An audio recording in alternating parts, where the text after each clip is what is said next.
Boa noite, galerinha do bem. Como eu tive que eu informei ontem, a gente vai fazer uma série de vídeos. E nesses vídeos, o que nós vamos fazer? Abordar alguns temas, tanto alguns temas de depressão, ansiedade, crise de pânico, mas mais ainda, organizar uma maneira, com algumas técnicas, de entender melhor o que passa com a gente, para que a gente possa melhorar. Como nós vamos dar um tempinho para as pessoas irem se conectando, e enquanto eu vou passando um resuminho que a gente vai falar, como serão esses próximos dias. A princípio, essas reuniões serão feitas à noite, 7h30 da noite. Se alguém tiver alguma ideia melhor, algum horário que fique melhor, a gente também muda numa boa. Mas eu acho que vai ser um passeio bacana para todo mundo, para aprender um pouco. O que eu vou falar hoje é sobre ansiedade, crise de ansiedade, como isso ocorre e como a gente pode fazer para se libertar disso. Eu estou seguindo todo um roteiro de um livro que eu tenho, que se chama Libertar. Então, quem tiver interesse que eu mande o livro em PDF para vocês, é só colocar um e-mail, manda uma mensagem no direct para mim com um e-mail, e eu vou mandar o arquivo do livro para todo mundo que quiser, gratuitamente. Vocês podem divulgar também para quem vocês quiserem. O objetivo desse trabalho é que a gente consiga reconhecer algumas coisas que a gente está tendo, que possam ser patológicas, mas além de tudo, entender por que nosso organismo ele se comporta de determinada maneira, que faz a gente ficar, às vezes, paralisado, mal, agoniado, com reações físicas que a gente não entende. Nesse momento, nessa conversinha nossa de hoje, eu vou explicar também os mecanismos que ocorrem no cérebro e no nosso organismo, que fazem com que a gente sinta um mal-estar de uma crise de pânico. Isso vai ajudar quem já passou por isso, quem passa por isso, ou então alguém que, você conhece alguém que está passando por isso, você vai poder ajudar essa pessoa a entender melhor. Uma coisa que eu vou falar, eu vou explicar como é que funciona aquele mecanismo. Não sei se todo mundo já deve ter visto isso em filme, que a pessoa está muito ansiosa, passando mal, e a outra chega e fala assim: respira dentro desse saco, coloca um saco no nariz e respira. E realmente eu vou explicar que funciona, e eu vou dizer como. Eu vou até escrever assim, que esse negócio do saco, para depois não esquecer. Saco para crise ansiosa. Isso. Ontem foi a primeira live, na verdade uma segunda live, mas a primeira live que eu fiz sozinho. Eu não tenho muito esse manejo com o Instagram, embora tenha sido professor de residência de psiquiatria, embora eu tenha facilidade de falar em público, gosto de falar em público, me sinto à vontade, mas algumas coisas, por exemplo, o tempo, a duração, acabou que eu me perdi um pouco ontem. E ficou uma coisa mais longa do que eu gostaria, porque eu não consigo ver aqui na tela do celular, enquanto eu estou falando, eu não consigo ver o tempo. Mas agora eu coloquei eu fixei o celular no meu computador e estou olhando também o tempo do computador. Então eu prometo para vocês que no máximo, são agora 19h36, no máximo 7:55 eu já terminei tudo. Se tiverem qualquer ideia de temas para falar depois, a gente vai falando também. Eu vou falar, falar dos tópicos que a gente vai abordando nos dias seguintes, que vai seguir realmente o esqueminha do livro, os assuntos que são colocados no livro, na ordem que está no livro. O livro chama Libertar. Ontem eu falei primeiro do desafio. Hoje eu falo de um capítulo que chama Piloto Automático, que está relacionado com as crises de ansiedade e de pânico. Amanhã eu vou falar sobre um capítulo que chama Conversando sobre a Depressão. E nesse momento, conversando sobre a depressão, eu vou dizer o que a gente pode fazer, o que representa cada momento da depressão, como é que a gente pode analisar aquela situação e tirar a lição daquele ponto, daquele fato, daquele episódio, daquele momento que a gente está vivendo. Depois de amanhã eu vou falar sobre o vício do hábito. E muita gente fala de dependência química. Eu englobo tudo num contexto só que é o vício do hábito. Porque o hábito ele causa tanta dependência quanto a substância. Em seguida eu vou falar sobre assertividade, ou seja, é necessário a gente impor determinados limites, a gente aprender a dizer não, a gente aprender a respeitar o nosso momento, para que a gente consiga ser mais feliz, mais saudável e sabendo que sendo assertivo não significa que a gente está sendo ruim com ninguém, mas a gente está respeitando os nossos limites. Em seguida eu vou falar sobre os sentimentos, e o capítulo se chama Lapidando os Sentimentos. Nesse capítulo a gente vai ver como fazer uma comparação com a ostra que doente, ela começa a secretar substâncias, e essas substâncias elas vão se cristalizando e formam a pérola. E eu vou explicar como é que acontece com a gente e como a gente pode formar essa pérola que pode deixar a nossa vida muito mais bonita e maravilhosa, passando por processos como a ostra, de doença. Que a ostra, na verdade, quando ela produz a pérola, ela está doente. Mas ela produz uma coisa maravilhosa em sequência. E depois eu vou contar uma historinha que aconteceu em hospital. E o nome desse último tema que a gente vai falar nessa série é Quem são os loucos?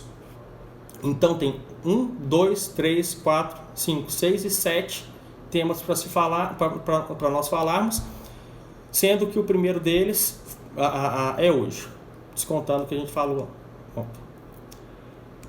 Primeiro eu vou ler um pouquinho desse texto, vocês vão ver o quanto é interessante, e a gente vai comentar rapidinho. No início eu coloco uma frase de Napoleão Bonaparte que fala o seguinte: a maior batalha que eu travo é contra mim mesmo. A maior batalha que eu travo é contra mim mesmo. Então, quando a gente também começa a perceber isso, a gente vê que não adianta nada a gente ficar. Será que quem que vai, o que vão achar do que eu estou pensando, do que eu estou fazendo? Como é que...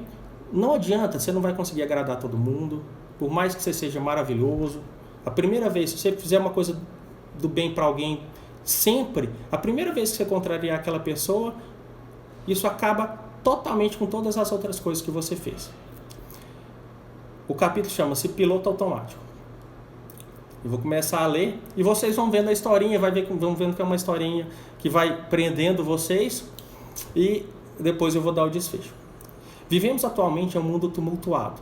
Acordamos cedo, levamos os filhos à escola ou nos aprontamos rapidamente para o serviço. Trabalhamos incessantemente. Almoçamos correndo, voltamos ao trabalho e retornamos para casa à noite já cansados. Colocamos-nos em frente à televisão, comemos alguma coisa, ou conversamos com a esposa ou filhos e vamos dormir.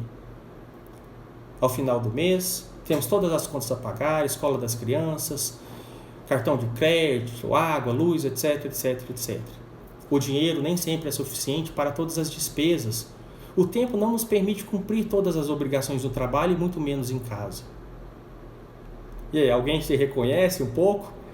Será que tem a ver com a vida de quase todo mundo? Porque, na verdade, eu não conheço praticamente ninguém que tem uma vida que seja diferente disso, a não ser que tenha passado por um problema e resolveu dar uma pausa. Imaginemos anos e anos de incessante estresse bombardeando a nossa vida. Passamos a nos sentir sufocados, ansiosos demais. Ficamos nervosos, irritados, um prato cheio para os transtornos de ansiedade, a depressão, o pânico. Na grande maioria das vezes, tudo começa de forma gradual, lenta. Não nos damos conta de que necessitamos de ajuda. Até porque a quem procurar? Não sou louco para procurar um psiquiatra. E muito menos sou desocupado, pois não tenho tempo para falar com um psicólogo. Além do mais, se eu tiver mesmo que precisando conversar, eu falo com uma amiga ou um amigo. Quem que nunca pensou assim?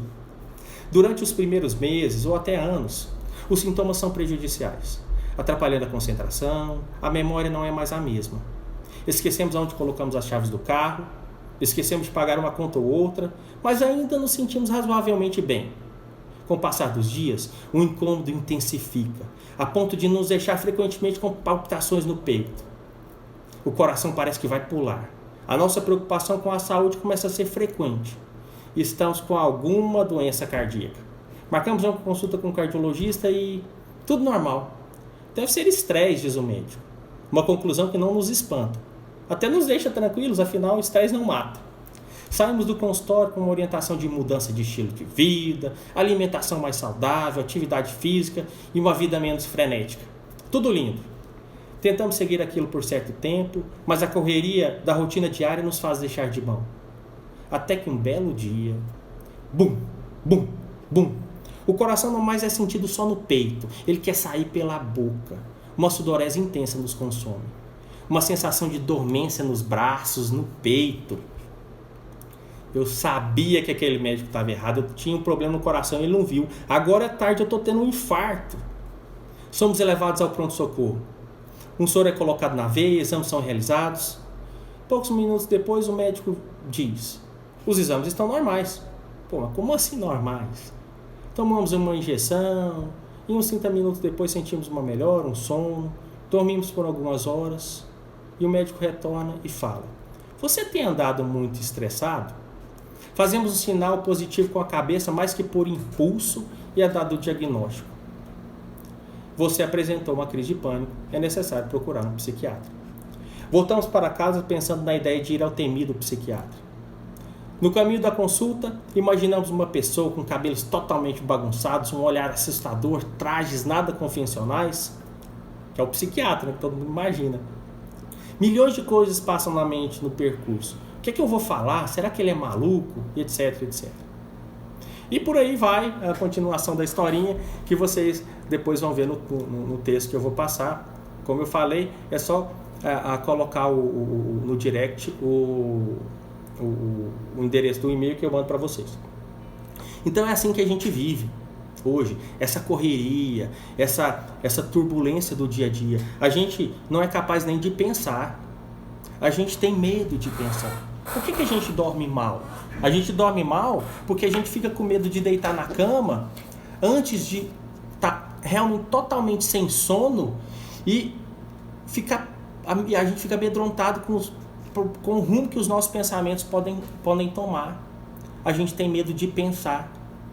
E aí dessa forma, a gente com medo de pensar, a gente vai deixando esse negócio de pensar para depois, para o outro. A gente vai dando ao outro o poder de pensar por nós.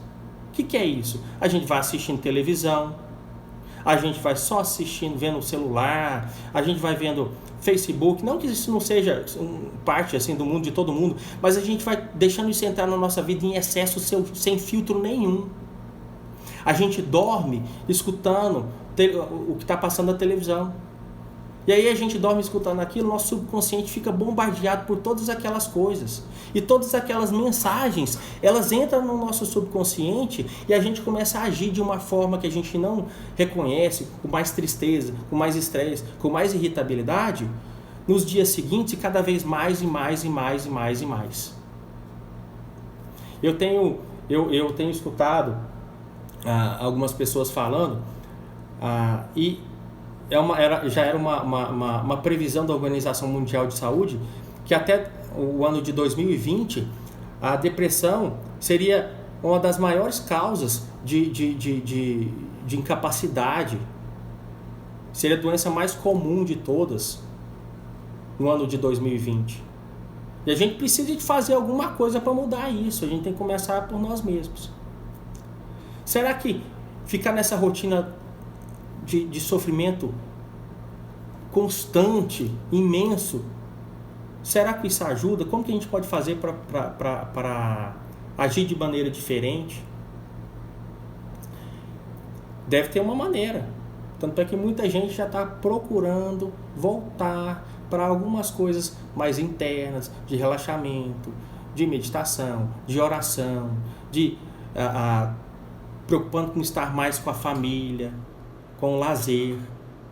Só que é importante a gente começar a fazer isso muito antes do que esperar um momento em que aquilo não é mais possível de ser feito. Porque quando a gente adoece, aí a gente vai fazendo a marra. Eu costumo brincar o seguinte, independente para quem acredita em Deus ou não, mas o que eu falo é da seguinte forma: é como se a gente estivesse andando nessa vida de correria, e em determinado momento a gente começa a perceber que não está indo muito bem. Como aqui na historinha, a pessoa começou a sentir mal, tal, foi no médico, o médico mandou mudar um pouco na rotina, alimentação, atividade física, a pessoa resolveu fazer aqui um tempinho, melhorou e continuou de novo do mesmo jeito.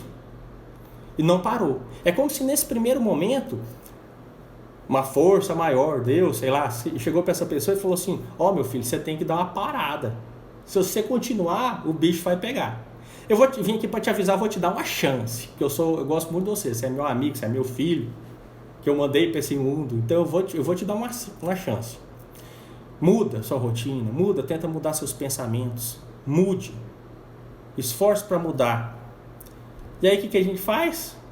Faz nada. Ele fala assim: olha, se você não mudar daqui tanto tempo eu volto de novo, e quando eu voltar o bicho vai pegar, que eu não vou te dar outra chance, você vai aprender na marra, ou seja, você vai aprender com o sofrimento. Aí o que a pessoa fez? Ela pegou, não fez nada, aí Deus voltou de novo e falou assim: agora, meu filho, toma uma crise de pânico aqui. Aí a pessoa realmente vai ter que sair do serviço, vai ter que ficar em casa, vai ter que ficar desesperada, procurar médico. No início ela nem vai no psiquiatra, porque ela vai estar sentindo tanta reação física que ela vai em vários outros médicos, achando que está tendo um infarto, está tendo um derrame, que está tendo qualquer outra coisa. Menos que está com um problema emocional de estresse, já como de estresse. E é importante a gente rever como é que está sendo a nossa vida, em que a gente pode mudar. É claro que a gente não consegue mudar sempre tudo de uma vez só, mas a gente tem que fazer um projeto, um planejamento. Olha, desse jeito que eu estou indo, é impossível continuar por muito tempo. Então o que eu vou fazer? Eu preciso de me organizar em determinado ponto? Preciso. Eu vou manter isso então por mais tantos meses, que pelo menos você tem um prazo para que você mude. E chegou ali, você muda, meu filho, independente se tiver conta para pagar ou não. Porque senão, a conta, você vai ficar pagando cara, é para você mesmo. E aí não tem choro nem vela. Você vai passar por isso. Como eu falei que eu ia falar um pouquinho sobre o que acontece no organismo durante uma crise de pânico, isso eu falo porque a pessoa, quando tem conhecimento do que acontece fisicamente e quimicamente no organismo, essa consciência, entendendo que o organismo se manifesta dessa maneira, ela vai falar assim: não, então estou tendo essa crise assim, é porque é normal, não significa que eu estou tendo um infarto, é porque eu estou tendo uma descarga, por exemplo, de adrenalina. Então é o seguinte, a crise de pânico, ela funciona da mesma maneira como se a gente estivesse andando na rua, na calçada, tranquilo, pensando sei lá em quê, e vem aquele cachorrão na grade, dá aquele pulo e aquela latida forte. Nessa hora a gente assusta, o coração mesmo quer pular. A gente acha que ferrou, agora eu tô perdido. O bicho vai me pegar aqui. O que o nosso cérebro ele raciocina? Ele acha que ele acredita que aquela pessoa, ele raciocina como se fosse um cérebro de um homem de Neandertal lá, um ser que vive no meio do nada, que foge do predador. Tem um predador querendo me pegar, então eu vou precisar liberar todas as substâncias no meu organismo para que eu tenha força de raciocínio, força física para me defender, fugir, ou seja lá o que for. E aí o que ele faz? Com essa percepção, por exemplo, o barulho que você escutou, os seus olhos que viram o cachorro ali pulando em cima de você, isso manda um sinal para o cérebro, o sistema límbico, que é o sistema das emoções, principalmente a região da amígdala, a região do hipocampo. E essa regiãozinha do cérebro, que é relacionada com as emoções, manda um sinal para uma outra região, para uma glândulazinha que fica em cima do rim, que é a glândula suprarrenal. Essa glândula, então, ela libera grande quantidade de cortisol e adrenalina. O que o cortisol faz? Ele faz com que a glicose que estava armazenada em glicogênio, ela seja quebrada, o glicogênio quebra e libera a glicose para a corrente sanguínea. Para quê? Para poder chegar alimento para as células. Se ela precisar de correr, se a pessoa precisar de se defender, ela tem mais energia. Todo músculo, todo corpo tem mais energia naquele momento. Aí, Além disso, libera adrenalina. Para que adrenalina? A adrenalina libera para o coração acelerar mais, para conseguir carregar esse alimento, que é a glicose, mais rápido para as células e também para transportar mais oxigênio mais rapidamente para todas as células do corpo, para elas estarem mais no pique para poder trabalhar. Só que o que acontece? A adrenalina, o que ela faz? Ela faz o coração bater mais forte. Aí a pessoa sente aquele palpitar dentro do peito, sente uma palpitação, sente o bater do coração aqui na caixa torácica, que não acontece quando a gente está tranquilo.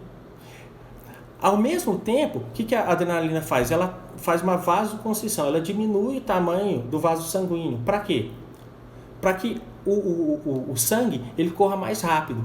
É a mesma coisa de pegar uma mangueira, e você está regando a planta, e pôr o dedo na boca da mangueira e vai esguichar água mais longe. É a mesma coisa. Então a adrenalina faz isso. O coração bate mais forte, ou seja, ele faz o coração pulsar mais rápido para mandar o sangue mais rápido. E ao mesmo tempo ele faz essa redução do tamanho, da espessura do vaso sanguíneo para ir mais rápido. Aí o que a pessoa tem? Ela tem uma sensação de que tá uma dor no peito. Aí a imaginação também começa a viajar. Sente a dor no peito, aquela sensação no peito, ela já vira uma dor. Ela já pensa, estou infartando. Como o vaso sanguíneo fica mais estreito, ele não fica tão na superfície da pele, os vasos que estão mais próximos da pele. Então a pele começa a ficar mais fria. Às vezes pode dar até uma sensação de formigamento. Então a pessoa pensa, pô, meu braço está frio, então estou infartando mesmo, está ferrado, estou danado, me ferrei. Além disso, a adrenalina, o que ela faz no pulmão? Ela faz o pulmão expandir. Os bronquíolos, eles se expandem. Para que eles se expandem? Eles se expandem para a gente poder puxar mais oxigênio e o oxigênio passar para a corrente sanguínea e ser levada para as células. E aí ele se expande e a gente começa a respirar assim, ó. O que acontece quando a gente faz isso? A gente hiperventila, a gente aumenta a quantidade de oxigênio que entra nos pulmões. Só que a quantidade de oxigênio fica muito maior do que é o adequado para o nosso organismo. E aí, esse oxigênio em excesso no sistema respiratório, ele dá a sensação de tontura. Mesmo você tendo mais oxigênio, a sensação que você tem também é uma sensação de falta de ar. Esse excesso de oxigênio dá a sensação de formigamento. A pessoa pode chegar até a ter uma sensação de desmaio, formigamento no corpo. Então o que ela sente? Estou com tontura. Dá uma sensação de anestesia, parestesia, que é como se não estou com a sensação perfeita de alguma parte do corpo. Então você sente, meu braço não estou conseguindo sentir ele direito. São coisas que a gente vê que acontece também com quem está tendo um infarto. Aí eu até falo para os meus pacientes, se eu, que sou psiquiatra, trabalho com isso, estudo isso direto, se eu tiver uma crise de pânico assim, eu não vou saber se eu estou tendo uma crise de pânico ou se eu estou tendo um problema realmente no coração. Mas é lógico, o que eu ia fazer? Eu ia no cardiologista, ia fazer exames, ia lá no pronto-socorro, depois que ia ver que não tinha mais nada, eu ia perceber, como é que está a minha vida, também estou ficando muito estressado, está muita correria. Então, realmente, eu sou um prato cheio para uma crise de pânico. E aí eu ia saber que pode ser uma crise de pânico mesmo. Eu excluí o infarto, fiz os exames, está tudo ok. Só que a pessoa às vezes teve uma crise, em vez de ela raciocinar que ela precisa mudar, ela continua no mesmo ritmo, até que entra num processo que ela vai sair com mais dificuldade. Aquele negócio do saco que eu falei, que é a última coisa que eu vou falar. O saco, por que ajuda? Já fiz isso demais em velório. A pessoa está muito mal ali, sofrida porque perdeu o ente querido, começa a ficar desesperada e aí começa a hiperventilar. Aí dá aquela sensação de mal-estar, de tontura, igual uma crise de pânico. Aí eu pego um saco, coloco na boca dela fechado dessa forma e ela começa a inspirar e solta dentro do saco. Na próxima vez que ela inspira o oxigênio que estava dentro do saco e um pouco do gás carbônico que ela soltou quando ela expirou. Então, ela inspira um pouquinho menos de oxigênio. e solta de novo. Quando ela solta mais CO2. Da próxima vez ela inspira menos oxigênio e mais CO2. Até que o nível de oxigênio e CO2 nos pulmões ele se equilibra. Aí a pessoa para de sentir aquele mal-estar físico, de tontura, de formigamento. Só isso é possível para melhorar uma crise de pânico. Aí, consequentemente, quando você melhora, respirando até dessa forma, você vai ficando mais tranquilo, aí seu organismo vai se acalmando, para de ter o estímulo para liberar adrenalina e cortisol e você vai voltando ao normal. Então é uma dica que você pode lançar a mão quando estiver passando mal, estiver vendo alguém passar mal, que realmente funciona, tá? Só que pode chegar num estado que a pessoa está tão mal que nem isso vai adiantar. Já passou do prazo de procurar o psiquiatra. Galera, passou, estendi 3 minutos, perdão, mas já foi menos que ontem, né? Amanhã já vai ser no prumo mesmo 20 minutos, tá bom? Vão deixando as perguntas, coisas que vocês querem falar. Quem quiser o livro, chama Libertar, deixe no direct o e-mail que eu mando para vocês, no e-mail de todo mundo que quiser. E vocês também podem divulgar para quem vocês quiserem. Fechado? Então, um grande abraço. À medida que a gente for conversando, eu vou pegando mais a manha nessa brincadeira aqui e vai ficando cada vez mais interessante. Se tiverem dicas também para outros temas que vocês querem que a gente fale, podem falar. E todo esse projeto aqui que a gente está falando, que eu estou falando, faz parte de cursos que a gente dá no nosso instituto, que chama AB, Instituto de Treinamento e Desenvolvimento Humano, que é o instituto que dá treinamento para empresas, por exemplo, a funcionários nas diversas escalas de trabalho, tanto em gestão quanto em outros níveis, e workshop para pessoas que queiram desenvolver o conhecimento de si mesmo. E nesse processo, o nome do nosso programa é Poder Ilimitado. Tá? Galera, um grande abraço e muito obrigado. Fiquem com Deus. Obrigado aí por estar compartilhando um momento bacana demais na minha vida e que eu acho que pode ajudar muita gente. Um abração. Compartilhe aí com alguém que você acha que está passando por um momento difícil, que talvez possa escutar o que eu estou falando e encontrar uma saída para essa situação. Até mais. Um abraço, gente, e boa noite. Fiquem com Deus. É nóis.